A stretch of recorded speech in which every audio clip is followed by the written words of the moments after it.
Hi, all you wonderful listeners of Universal Mentors Association. Welcome to panel number four on day one of Digital Education Summit and Awards 2022. We have been going through some amazing panels, one after the other, and now bringing another very interesting panel, which will be talking about exploring the future paradigm of learning in international schools. Uh, to welcome, we have with us Mr. Naresh Duble, Head Continuous Improvement in Marketing, Knopf Sealing Solutions, Knopf AMF, and Knopf Armstrong will be moderating the session for us today. We have Mr. Kaisar Dopeshi, Head of School Podaruati International School, Thane. We are we might have Dr. Neeta Bali, Director Principal and Head of School, GD Goenka World School. Mr. Ms. Preeti Agarwal, founder and CEO of Kangaroo Kids and Billabong High International School, Kanpur. Mr. Pradeep Tohore, Program Director, Aditya Birla Education Academy. Mr. James Pastor, Principal, Head of School, Clarence School, Dubai. Ms. Pratima Sinha, who's the CEO of DSR Education Society. Dr. Mona Lisa Das, who's the Principal of Shanti Niketan International School, Secunderabad. Mr. Pramod Tripathi, Director, Global School Foundation, joining us for this amazing panel. So, without further ado, I know we are a little late. So, instead of me giving further introductions, I'll skip directly to Mr. Naresh Duble to take this session away for this amazing panel that lies in front of us. Thank you so much and have a wonderful panel. Thank you. Okay. Thank you, Sandeep, and thank you each one of you. And let's look forward next 60 minutes or so, discussing and having conversation, which is path-breaking. More than many ways, international schools are the torchbearer, and international schools are the leader, so to say, in a city where every other school is trying to learn from, right? And so the future of learning is a topic which we are going to deliberate today. And this topic has multiple dimensions. It has dimensions within the ecosystem of education. It has parameters which are beyond education learning systems, which is out of our control.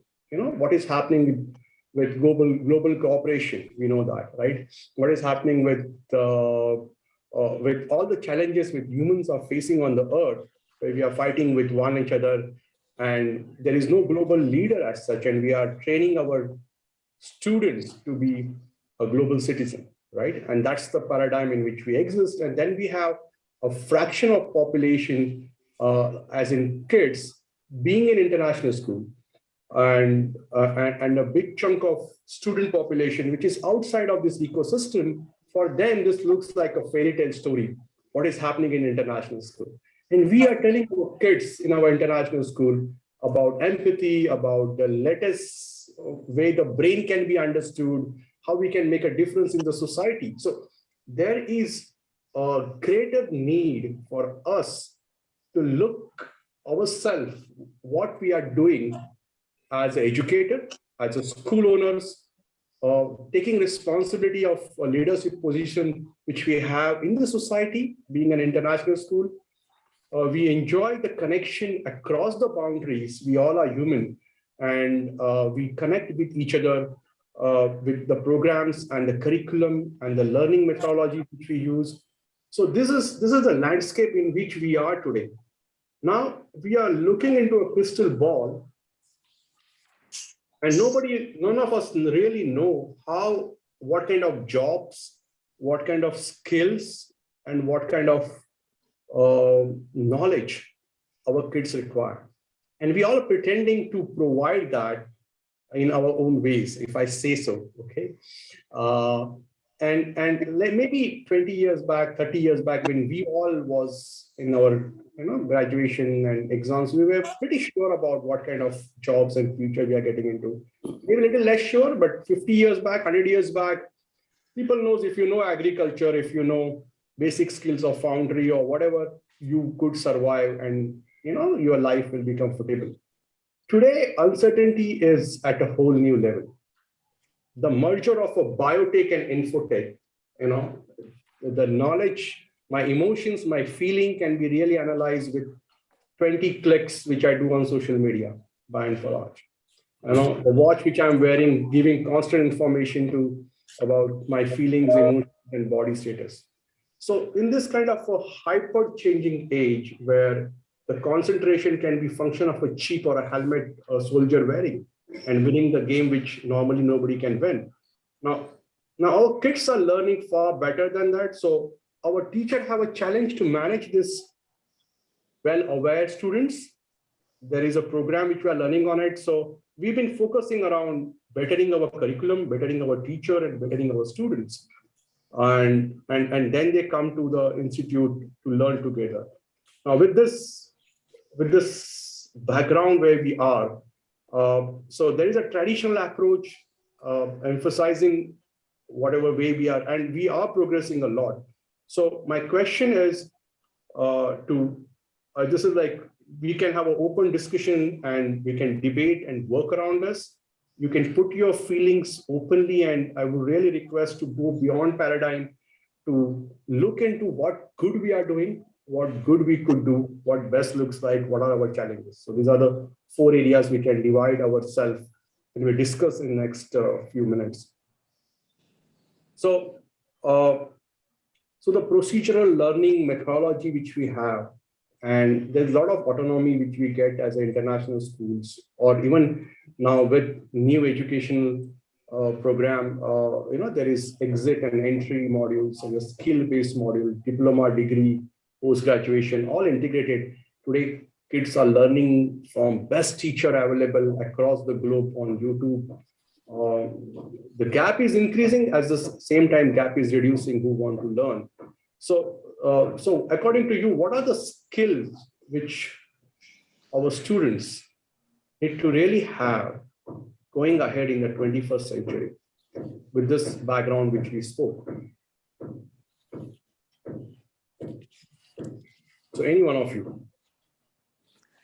Sorry, can I go first? Is that all right? Yeah. Okay. So there are like soft skills and hard skills. So when you really talk about skills, it's about communication, it's about, conflict resolution, networking, adaptability, and really resilience, because creativity is nothing but being very solution oriented, and how you can turn the naysayers to something which falls in place and works for you.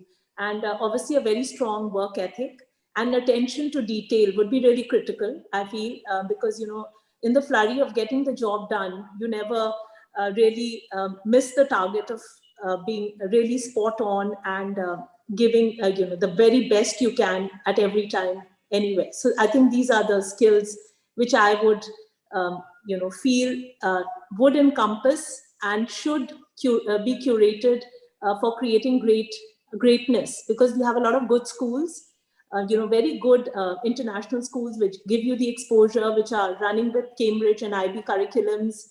But what I feel is that till you do not have a lot of respect for hard work, a very strong work ethics, and you're not really passionate about what you're learning, because there is a huge element of choice which is interwoven, and children move passionately only when they are clued on and when they feel that, this is where they want to head. So this is from my end. Yeah. Yeah, I think fundamentally the skill which is important, I think, is being a lifelong learner. I think the disruption teaches you that you definitely need to develop this skill. All right. And if this is embedded, keeping in mind that the future is about the future workforce, if I may say, or future citizen, is all about developing your left and the right side of the brain, and actually having that activated versus simple memorization, right? Knowing that that can be done by artificial intelligence or softwares and so on and so forth. So to have that mindset, I think that skill of creative thinking, which is your right side of your brain, the left side of the brain, which is critical thinking. I think these are skills, thinking skills, which are important. What I didn't get her name because it's written RA. Okay. What she did mention is about dispositions, which we call in the IB world as self-management skills, whether it's time management, organizational skills, which I think are very, very key to developing. But we need to just keep an eye on the fact that as you very well, Naresh, put forward a scenario that what we are facing is of uncertainty and the idea that there will be disruptions. So key to this issue is that you need to develop that skill of being a lifelong learner, and that needs to be embedded. That's true. I just add up another point what Mr. Kaiser has said. Definitely, I mean, that's a part of the international philosophy. Lifelong learner is one of those key factors. And actually, if you see, the current situation has given a time not only to the student, but even to the facilitator, to the teachers, and to the people, those who have been handling this, to become a lifelong learner. The technology, the systems which has been well practiced in the classroom, all of a sudden, because of this current situation, became outdated. So people started learning new skills. Students started learning new skills.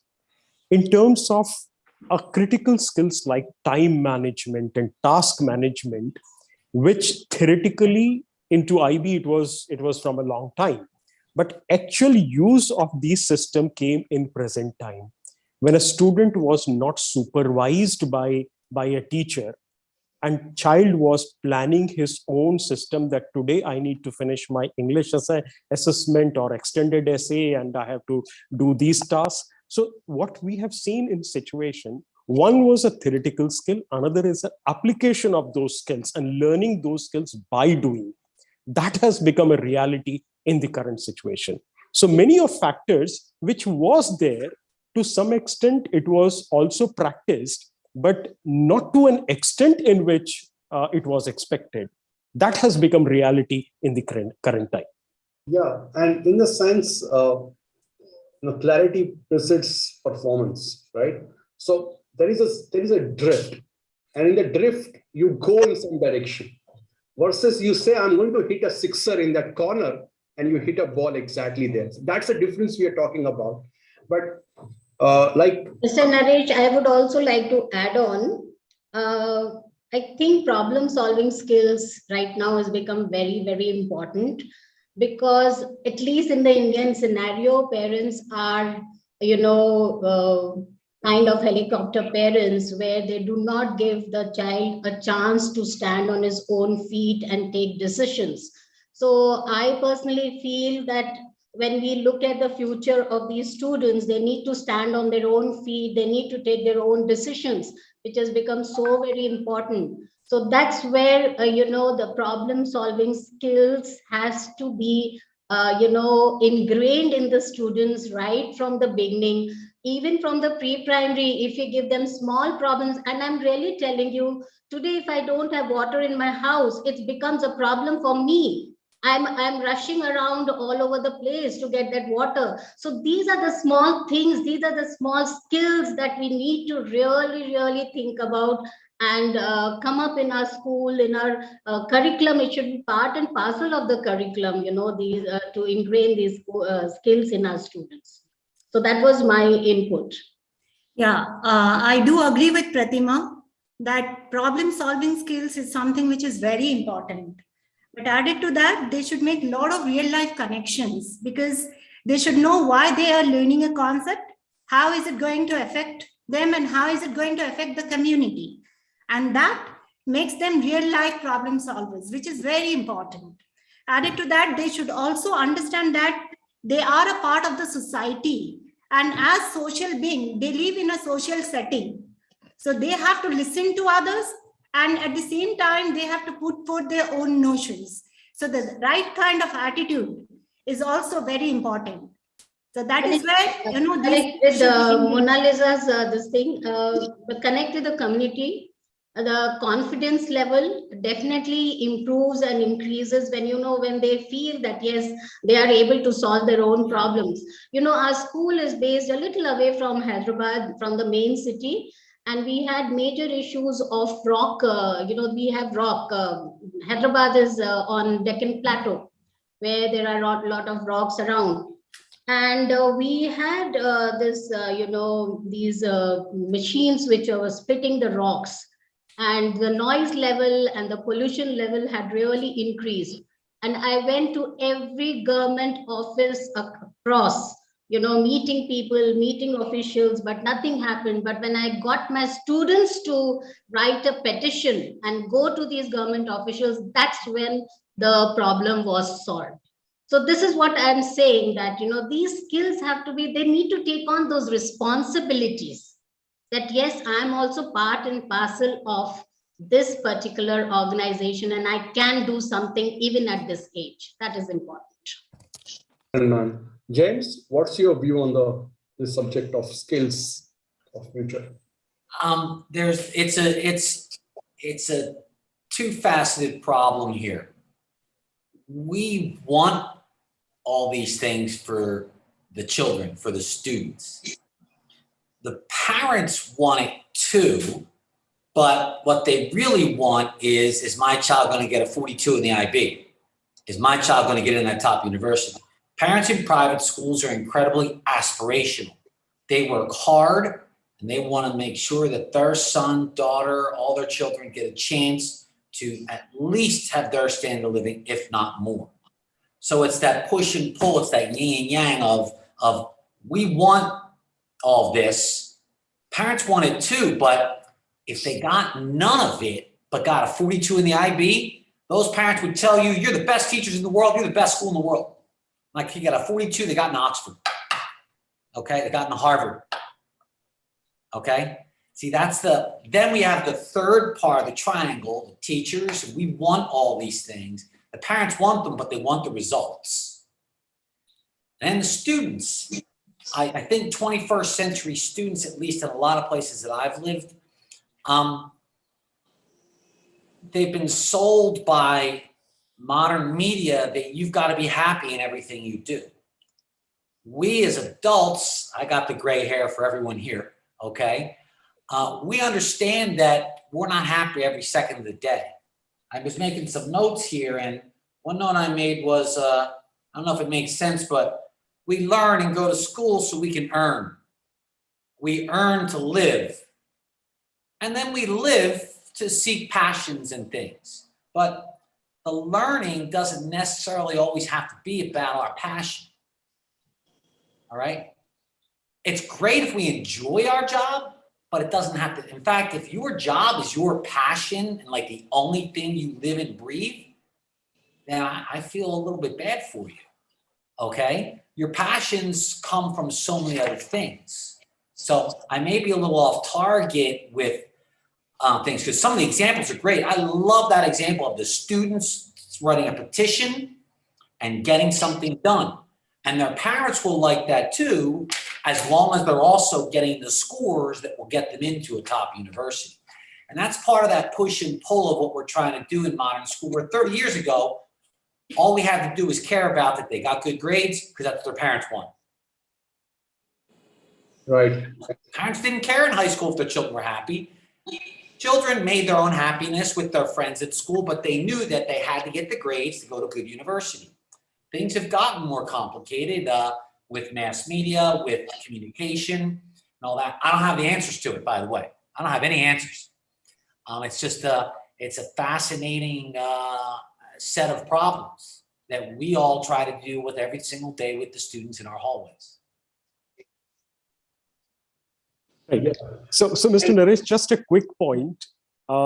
Definitely, yeah, we have, I mean, this is to James and all of us, we know an international curriculum, and majority of us are part of the international curriculum boards. And we talk about that grades are just a number and it is not so important. Skills are important.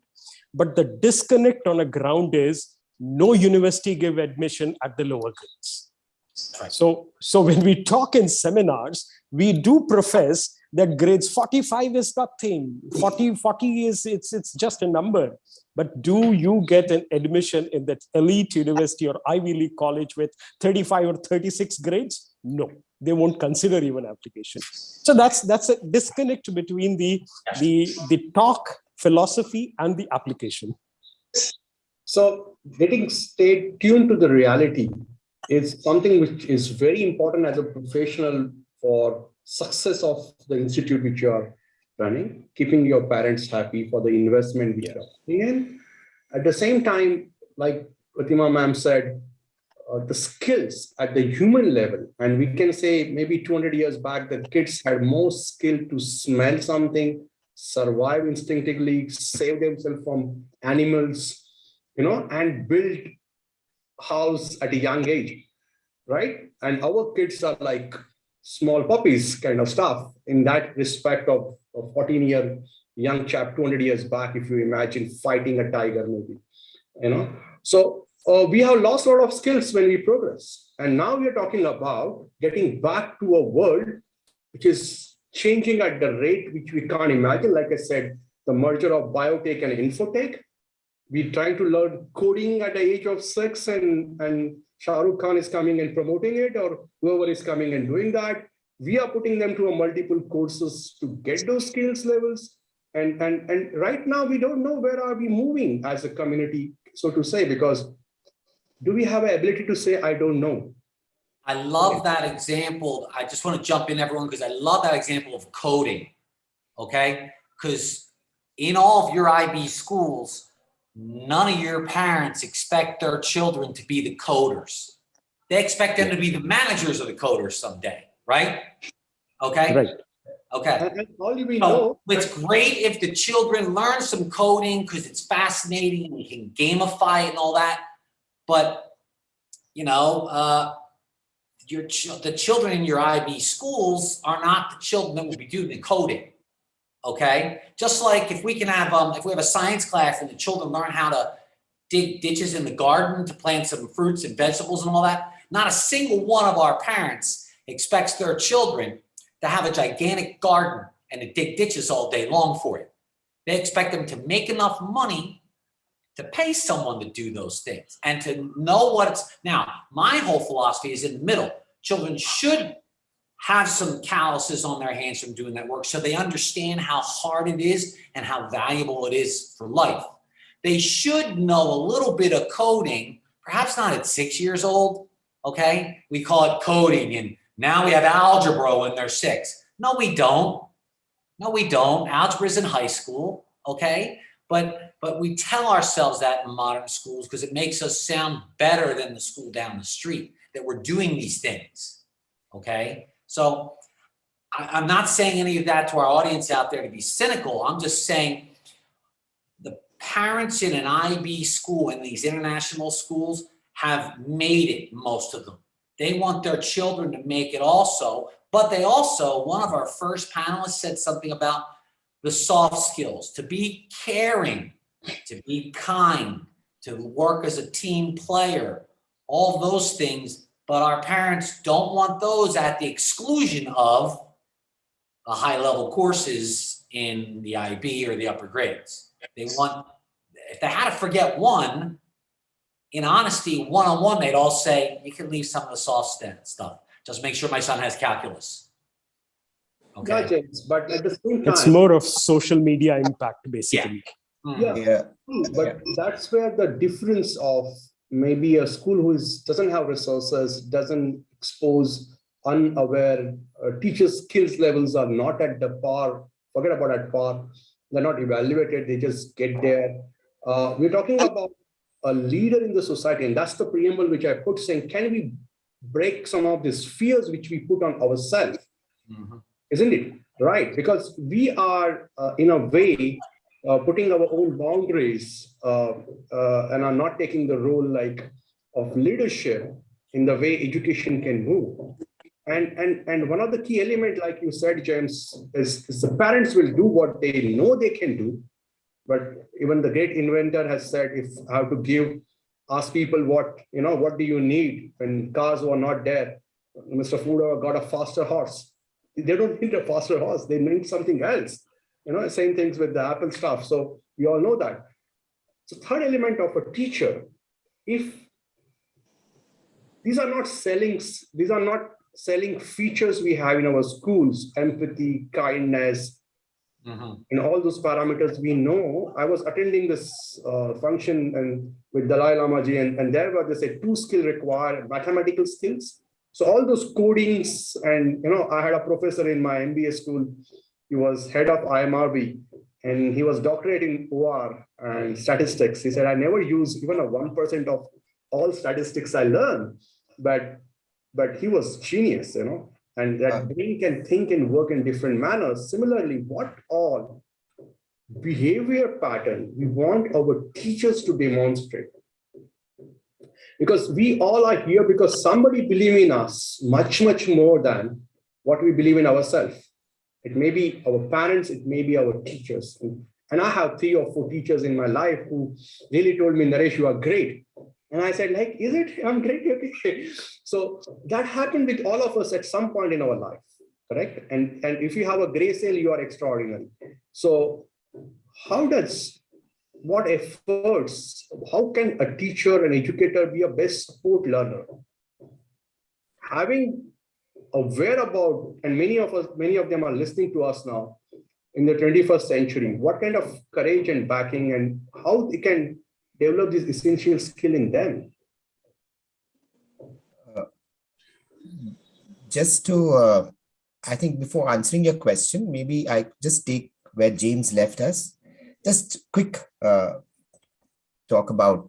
I think it's interesting that it's not like in the IB we talk in terms of the skills being explicitly taught and implicitly taught in the curriculum. So it's not something, so you get 2 in 1. I mean, that's one. Second, so I feel that's very interesting because you don't need a life skills subject like to be taught, but it's something embedded. And now that's where the teacher part comes in also, because we're talking in the IB terminology, we call it as approaches to learning, right? If this is embedded within the curriculum, which includes values, which includes, all what you talked about, team building or organizational skills, timeline, it's all there. So the lessons of a good IB school or a good IB teaching must display these things, both explicitly and implicitly. That's one. Second, I've realized that with parents, while, I understand that they have aspirational parents, but when we work with the kids, right, the children, and I believe one-on-one meetings with these parents, making them understand over a period of time. And when I find that parents are pushing for what they would like the child to be versus what the child would like to be, that pattern is changing as far as I can see in my area, where, people are now taking up careers in India. Going IB, and they want to do music, they want to do film. And so that the parent is also getting evolved over time. I must put that to their benefit, right? And I think if the discussion is centered around not I versus you, but, we're talking about our child, I think then everything falls in place. Right. And that's where the teacher and leadership, as Naresh alluded to, really matters. Right. The kind of ethos your school has, the kind of hidden curriculum, as I say, the hidden curriculum which is evolving, the climate of the school. Right. It's so important. That's nurturing element. And therefore, if you say we talk about an inclusive school, then what does that mean? Are you going to get everybody with 45 grades? Not necessarily. So even college admissions, we have to pay a lot more attention to and say, what, guys, it's about the right college for the right child. How would your child thrive? Would he thrive in New York? Would he thrive in, Stanford? What exactly are you looking at? So when children, when we do an inventory of their interests from grade 8, 9, 10, we start making their inventory, not about where they are going, what jobs they're going to do or what professions they're going in, but the inventory of their interests. And children are, or not like all of us, are multifaceted, right? And that's why liberal arts is becoming so much more popular today. I have heard of liberal professional universities coming into play. So the whole game is changing. It's evolving. In India, it's slow. If you look at India, it's slow. But everywhere else, it's evolved. So I think let's be hopeful that we are going to be there. But we have to work with the parent. And I must say, to make changes, you don't need everybody to agree with you. You just need a critical mass, because minority rules the world, majority follow. So that's what's basically, in essence, what I want to say. And that's where what you alluded to is also the teacher's role comes into play. The teacher, fortunately, unfortunately, is a 20th century creature, right? The 21st century teacher would perhaps be now 22 years old, right? So it is essential that professional development is a key. Having professional development communities is so important in a school. The culture of a school, that's a learning, that we are all learning. We're facilitators, we're not teachers, we're facilitating. We're learning with the kids, with the children. And I think that throws a different ball game. And once you do that, I can tell you that most of the children don't follow so much their parents, but what their peers tell them, what they hear from their friends. My friend is going to this college, so I'll also go to this college, or I also want to do. It's the atmosphere. So if the atmosphere in a school is like get 45, 44, 45, 45, right? Then you can have that kind of a scenario. And yes, parents do contribute to that story, but it's like engaging them to understand what is best for your kid, right? You can get a guy. The center of your entire operation is what you're talking about. Yes. But I will still take a step back and get back to all other panelists and asking them, if you have to say 3 qualities or 3 skills you want your teachers at the heart of a performance to be best at, and so you can say in 3 qualities which you think and that will give a lot of food for thoughts for a lot of people who are listening to us right now and who will watch this saying, oh, this is what these leaders are thinking. Do I have these skills with my teachers? That's a step 1. And how do we really build those skills with them to emulate back so that kids get actually a demonstration in front of them? Their parents may be pushing them, society may be driving them, but like I said in the preamble, that the computers are going to run the world if we have a watch which controls the everything on this planet, So if we are certain to get into metaverse where I can speak in Marathi, which is my mother tongue, and everyone can understand in German, Japanese, French, Russian, I don't need to learn those skills and languages. It will also use colloquial context when I pronounce those things, right? So this is where we are in next 3 years or 4 years or 5 years. This is a reality. And then much, much beyond will happen in next 20, 30 years. How would you coach? How would you lead your leaders?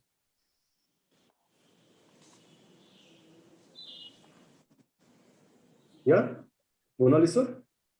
Yeah, so for me, I think teachers should be learning, unlearning, and relearning. That's very important.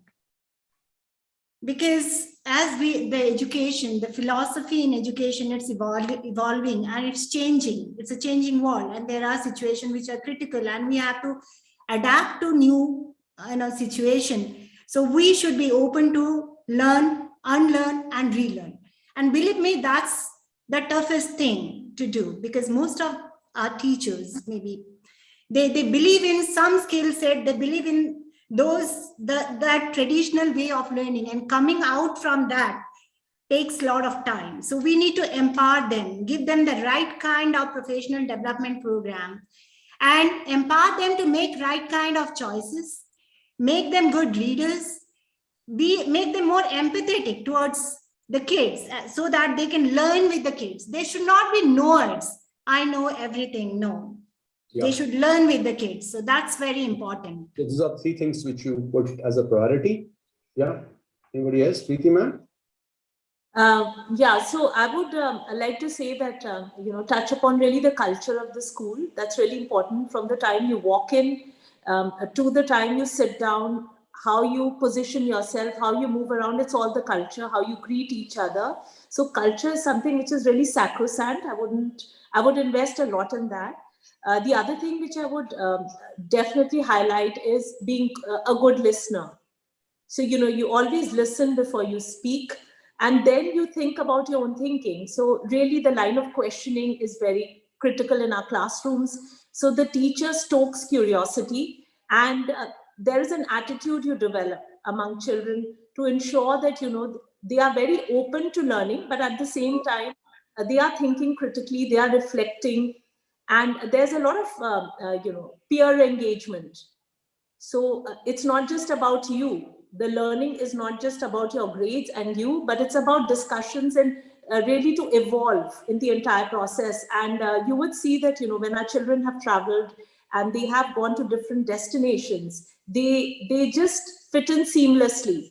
The reason being, for them, they are so used to the culture, a way of positioning themselves, that it gets to the subconscious and they are comfortable everywhere. So I think, that is what I would really like to position. Yeah. Yeah. And Pramod, you want to say about your teachers? Like, what are the 3 skills, like quick fire, if you want to say, on top of what we discuss? Yeah. Typically, I mean, yeah, there are 2-3 things. What Ms. Preeti has said is absolutely fine. Cultural and accepting the culture of others. Because we operate in multiple countries and I see that multinationality people are there. So they really appreciate that, do you accept my culture? And what is the culture of your own organization? Historically, if you see, all elite school, all top school, or those school, legacy school, I'll say, they have certain culture for which they are known. They are not known for their results. Majority of the legacy school, if you analyze their result, they are not the 45 scorers or 100% scorers. They are known for the way they groom the child into a mature, sensitive, and adult who accepts and can lead the system. So this is what teacher has to prepare every student for the future world. So that's what area is. Secondly, in a current situation, what Monalisa ji has said is learning, unlearning, and relearning. That's very important because situation is changing very fast. The things which was acceptable to 10% in 3 years back is now 100% reality in the classroom. And how long this will remain, we don't know. Maybe after some time, even the requirement of schools will change, that you don't need a big school building. You need just maybe an office with 20 rooms or 30 rooms, and people will come only in evening for community connect, things like that. So these skills, connecting with the people, understanding people, patience, listening to the people, listening not to just to answer to the student, but to understand his query and his inquisitiveness for why he's asking this question. What is his thought process? That teacher has to learn, and these skills are not taught in any college and schools. They have to learn through their own experiences. Yeah, it comes to the demonstration done by the teacher, right? Right. And very thing, Pratima ma'am and James, you want to add some 3 qualities on top of this? You agree? Yeah, can I go ahead? Yeah, James? Yeah. So first of all, I would like to actually just point out when we were talking about coding. So James, it's the word coding, which is scary. Yeah. But in our preschools also, we do patterns for the children. And patterns is nothing but coding. Yeah. So if a child is putting a spoon and a knife, a spoon and a knife, and a spoon and a knife, that is nothing but coding. Yeah. So, that word coding, it really scares everybody, but we are teaching our children coding right from the pre-primary schools. So having said that, I feel, at least in our international schools, we keep a budget aside for professional development of the teachers. Right. Because that is a mandatory thing, and we have to showcase that to IB or Cambridge, and that is, I feel, very, very important, because I know many schools do not give importance to professional development of the teachers, and they do not keep any budget as such aside for this particular thing. Now, when we talk about teachers, the growth mindset is very, very important. I personally feel the self-evaluation, the self-assessment by the teacher, is what is really required when she wants to grow and improve herself.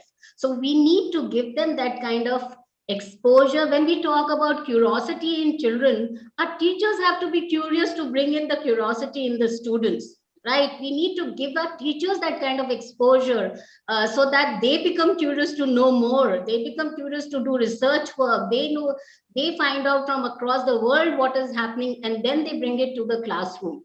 So basically what we are expecting from the students, we need to give the teachers also that kind of a platform to grow, so that they also bring in what is expected to the classroom. So growth mind, teacher, when we talk about stereotyping and they discuss in the staff room about a student who was like this and bringing it to the other classroom also the similar thing. That is where, the teacher needs to really let go of lot of things. And I'm telling you, I have seen teachers who have been there in the system for 14 years, 15 years, are not able to manage the students, senior students, because they're not able to connect with those students. They come running out of the classroom and they say, sorry, this class is not at all manageable, because they're not able to connect. As Mr. Kessler said, that, the 20th century teachers are now teaching 21st century students. So the skills that have to be brought in the teachers, we have, as the school heads, we have to give them that exposure to see that it comes into the classroom for the students also. Beautiful. Yeah. James, you want to add something? Yeah, I actually put the notes up so I wouldn't forget them, because I can't read my own handwriting. The three things, that I put them up in the chat, were I want teachers to show empathy, to be empathic. Okay. If you have empathy for students and they understand that, they're willing to connect with you, which was the point that was just made. Pratima just said that you have teachers running out of the classroom. These children won't learn. Well, the teacher can't connect. Empathy is a lot to do with that. I want teachers to be seekers of wisdom, to seek knowledge. A teacher that walks in and says, I know everything, to us, won't last long with kids nowadays. Now, they might know something about that subject itself, but you all know we don't need Einstein in our class to teach physics. An empathic knowledge seeker who's going to work with children on learning physics. And finally, I want teachers to be joyous, to be fun learners. Okay. Yeah, here I am sitting in a coat and tie right now because I'm in front of how many hundreds of people out there, and I don't want to make a bad impression. But I'll be out there after school. I run an after school activity just like my teachers, and I'm doing with the 3, 4, and 5-year-olds. And some of the parents come early just to laugh at how me and their children are building stuff with these big soft blue blocks. We built a bridge over lava 2 weeks ago. We built a castle in a lake last week. And this week, one of the kids wants to build the Burj Khalifa. So we're going to build a giant building with these blocks. And then they can have a little free time with them. So, but that's, you see the smile on my face. It's about being joyous and letting children see that you can have fun while you learn. If my teachers are those three things, that means they have the right attitude about life. Then we can get them there with PD and with specific knowledge and the course ins and outs for IB courses or Cambridge courses or AP courses or A levels. But if we have those things, I really feel that in a school like this one anyway, children will have success. Excellent. I think you nailed it by, saying what you said in the way you. Even Naresh, can I add on the emotional stability in the teachers? I feel is very important. Because, if the teachers are not stable emotionally, that's where, they can't handle the students. Yeah. So, which we have seen, their emotional instability can actually hamper their teaching a lot. So, yeah, I think we got a very great ground covered in terms of, looking at external environment, looking at teachers, who is a role model for the new age transformation, and our, you can say agent, if I say that word, who is mastering those skills in themselves. And I associate with Mitra Upakram, if any one of you know that. In Maharashtra, there are 10 lakh government school. Student goes through a Anapana exercise at the beginning of the school, at the end of the school, just to quiet their mind. And this is coming from Vipassana practice of mindfulness. And imagine if the schools are the temples, like very much like a temple, school has evolved over generations, right? And it has come to the methods, technology, which is looking into 20 years ahead of it. So that comes to my favorite questions. In the last 8-10 years, I've been traveling crisscross across India, visited more than 1,000 institutes, higher education, K-12. And my subject of research is sound and acoustics. And I've been blessed because I thought initially this is something which come my way, which is so difficult to do in this country where nobody is thinking about sound as such. But I'm blessed because kind of research work and connection I have done, I feel it's a blessing to have. It's a win-win-win proposition. So to have those, when I called up Kaiser sir in the afternoon, he was in the school and he said, if I'm not making a mistake, I'm in the school, there will be a noise. How can I hear you? And that's the common denominator across my research program. I found that noise levels in the school are 10 to 15 decibel more than the city we are in. Why I'm saying that? Because in Mumbai, you go outside, it's 45 or 50 decibel. In Lucknow, you go outside, it may be 40 decibel or 35 decibel in the morning, but still, the school in Lucknow, CMS and many other schools which I studied there, they have 55 decibel, 50 decibel, 60 decibel noise. As a human, I can speak only, at 65 decibel, 70 decibel, I can shout. And when teachers are shouting to reach, to control class, to communicate, how is their behavior would be? How is that connection would be? How the empathy and where the empathy will go?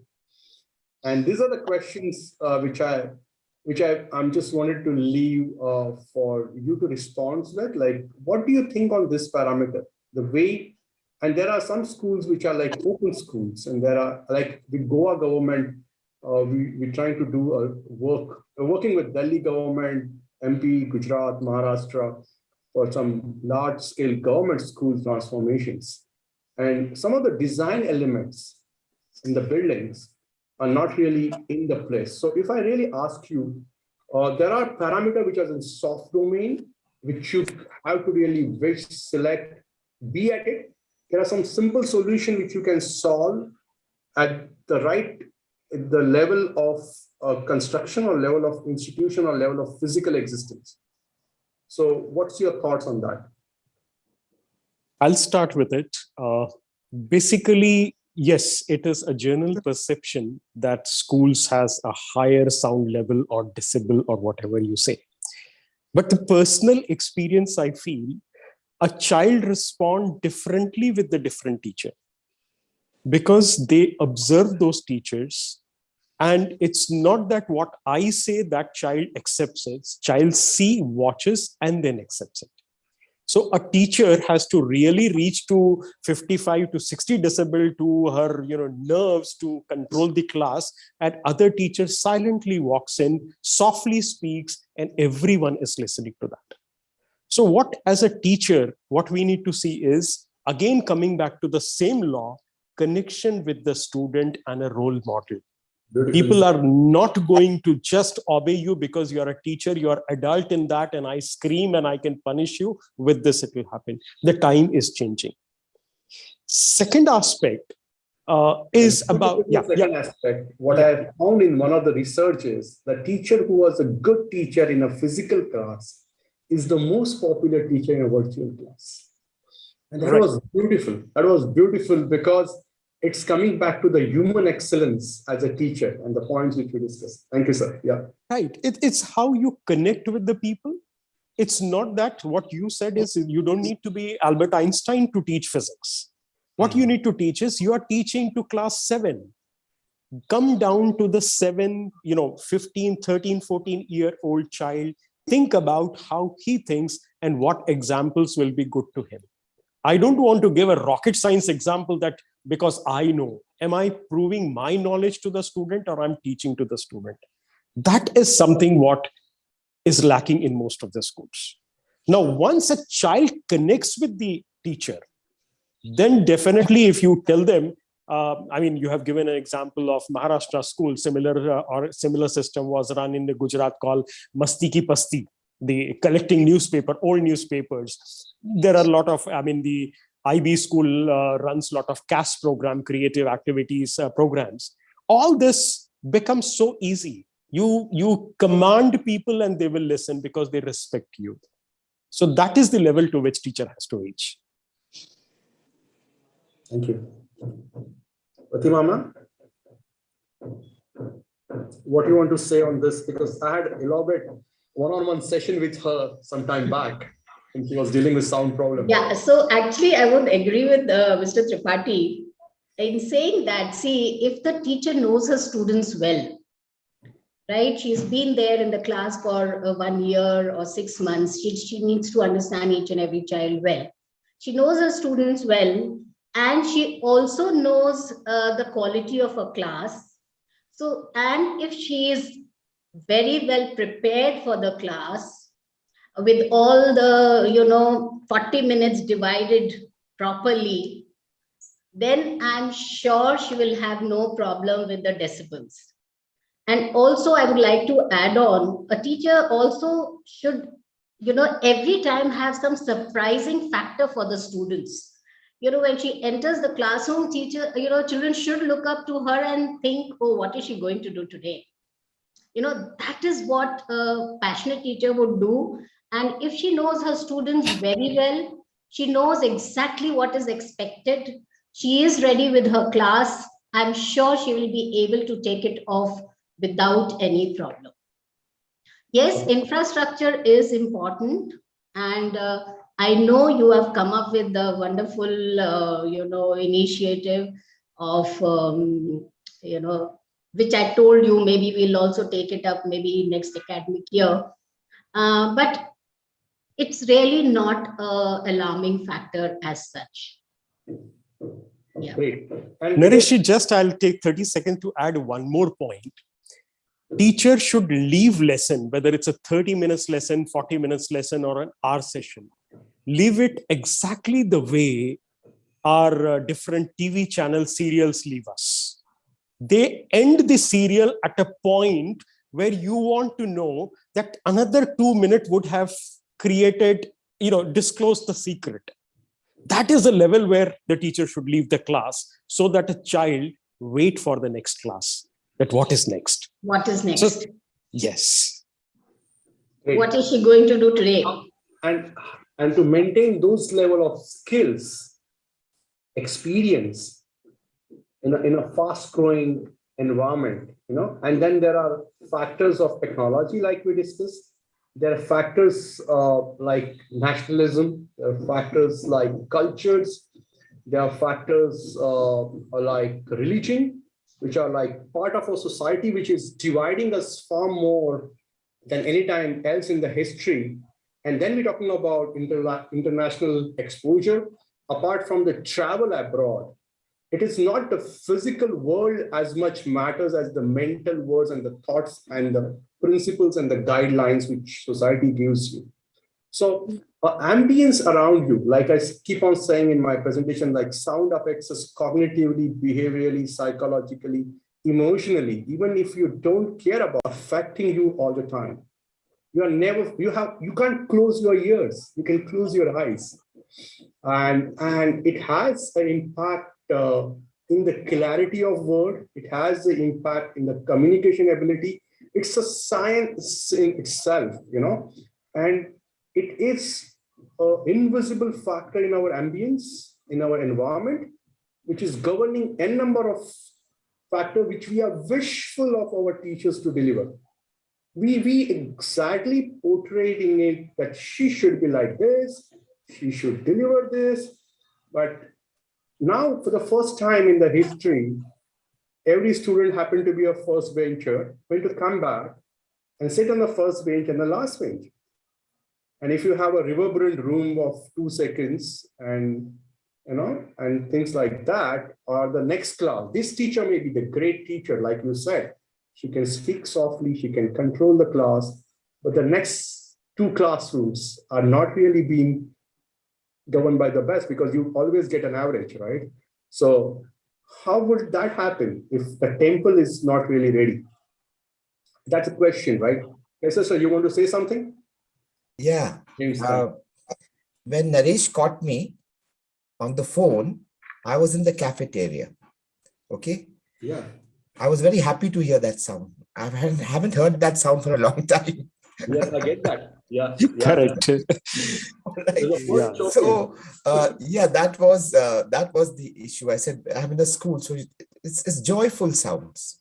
All right. So that was their downtime. So like let the hair down kind of thing. Yeah, but where I come from is like often in the construction of rooms, when we are talking about acoustics do matter.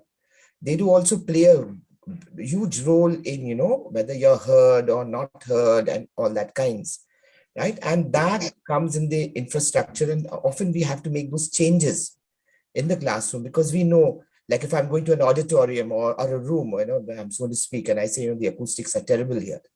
And so I think that as schools, we need to be more mindful of. At times we haven't been mindful of that aspect. As far as the teacher goes, I think there's nothing like, I've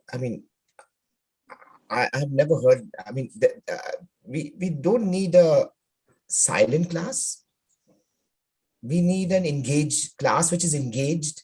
And engagement does mean conversations going on, right?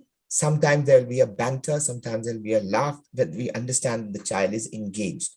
So it's the nature of sound bites, which I think is more important, where we distinguish between the fact that, this is actually a feedback coming from the kids. Now, how do you express it is the issue at times. Right? Preeti, ma'am, you wanted to say something?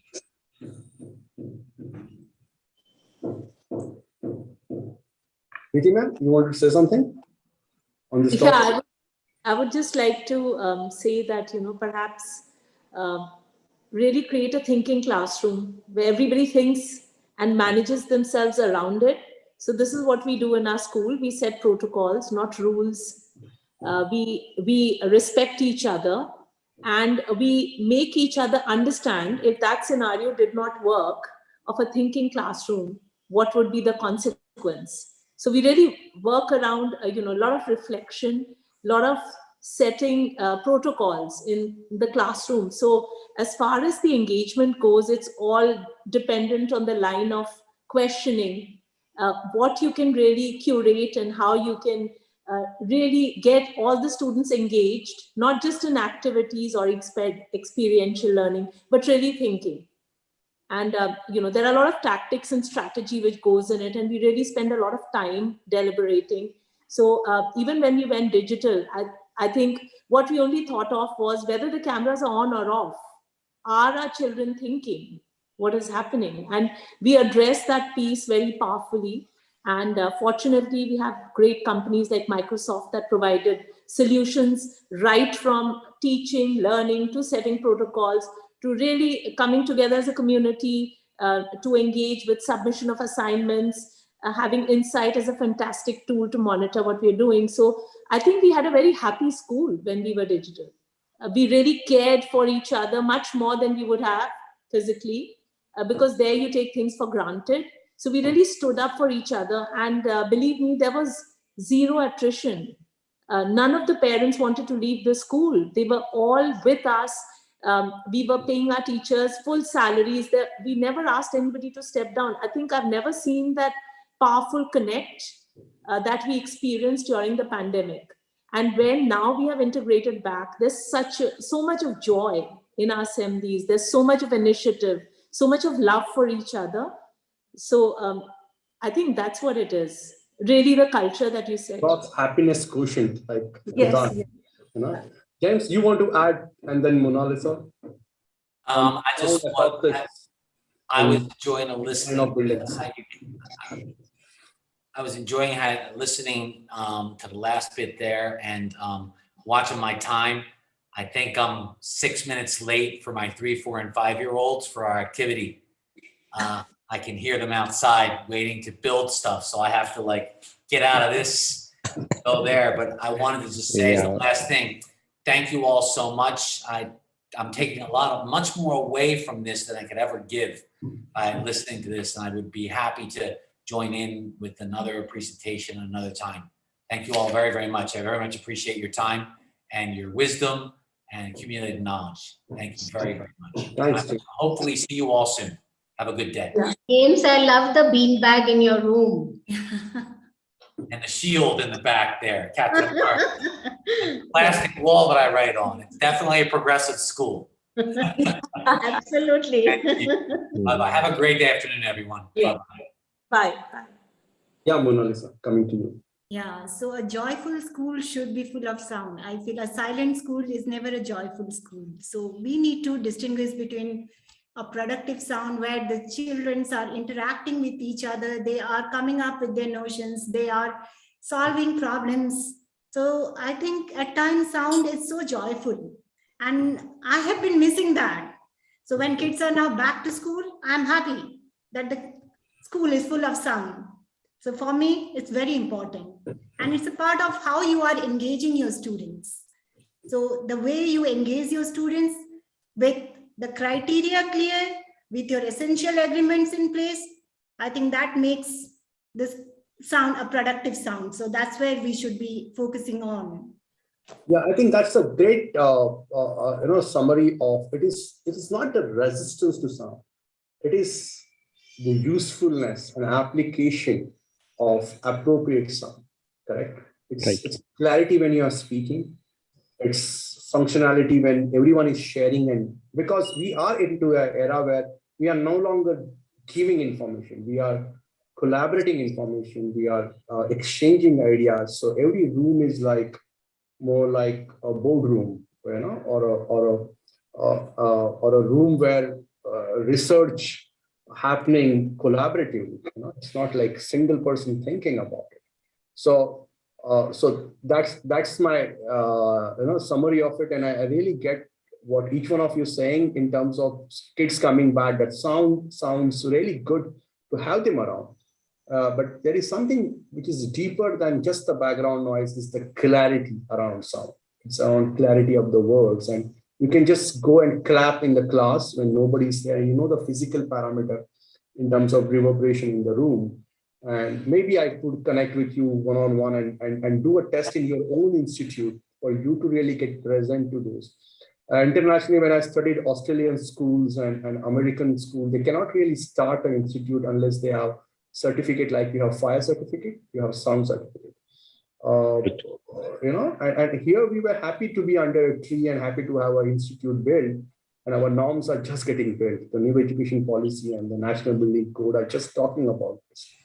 And our schools are far better schools. Here in Singapore, Mr. Naresh, you don't get a certificate to run an organization till the time the decibels are checked.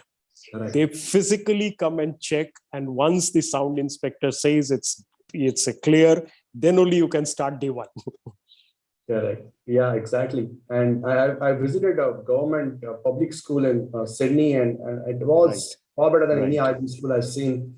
And I personally worked with the architect who designed the BKC school for Reliance, so we work very closely with architects and designers for that aspect. But the basic government school, we're using specifications on material, which is far more than the best schools I have seen that time in our country. So we have aspiration to be a backyard of global learning hubs. And I firmly believe, like I said in the beginning, that this leadership group and international schools are the way forward, because end of the day, we are Vasudhaiva Kutumbakam. We have our kids who will join the world in the new era, and we have so many. We were the world gurus a few years back, and my metallurgy from IIT was always saying, why do metal oxides happens? They were oxides before. We put into furnace, get the metal out, and again they go back to the original form. So I have a great hope up here that we are the one who is putting the seeds. The trees will come up 20, 30, 40 years from now. Hopefully we are around to see those developed nations taking over, being the largest GDP and being happy citizens, And so that's what I get as a summary of this discussion, where we can be mindful about where our buildings are, where our teachers are, and where our systems are, so that we can manifest and progress far quicker than any other country or any other nation, any other society, being one with all of them. Thank you so much. It's been a great pleasure to connect with each one of you and to have this discussion for the last 1 hour. Over to you, Sandeep. Thank you. Thank you. Thank you so much, sir, for this amazingly well moderated panel discussion. Thank you, Naresh sir, Pratima ma'am, Dr. Mona Lisa ma'am, Kaisar sir, Pramod sir, for joining us for this amazing event. And we hope that possibly we can put an end to the virtual system of meeting from here on, and then go back to physical events as well. Thank you so much for this amazing panel. We'll be having our next panel discussion with all our speakers. We'll be talking about early childhood care and education in the next 10 to 15 minutes. So hope to see you all there. Thank you so much and have a wonderful day ahead. Thank you. Have a good day. Bye-bye.